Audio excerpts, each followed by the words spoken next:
گرێشی گەورە لە کۆمەلگەی کوردستانە بۆ ناڕزایەتی چێژەماوەرە فراوانەکانی ئەم کۆمەلگایە لە هەموو بوارەکانیان لەوە ئەبینمەوە پرسیاری ئەساسی و ڕیشەی لە ئەندازە و ئاستی وشیاری و وەڕێکخراوبوونی خەڵکایە. بۆ ئەندازەی کۆمەلگەی ئێمە ڕێکخراوە، بۆ ئەندازەی ئێمە چاوکراوەیە لە بەرابەر بە ژیان و گوزەرانی و ئاسێ لە گوزارانی هەیە وشیاری هەیە. ئەمە ئەتوانێت مەحوەرێکی چارەنووساز بێ بۆ ئەوی کە چەند پێشڕەوی بکە.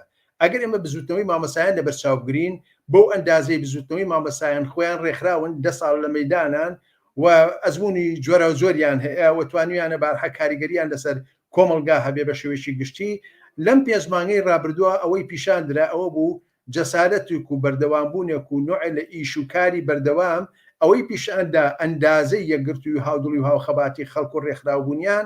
ئەمە ئەو مەدانەیە کە ئەتوانێت بێتە ئامڕازی ئاڵوگۆڕی ژیانی کۆمەلگا و ئەو چین و توێژانەی کە هەیە. بۆیە دوای 5 مانگ ناچار بەهەرحاڵ چه حکومەتی هەرێم هاتە سەرخات چه حکومەتی مەرکەزی هاتە سەرخات.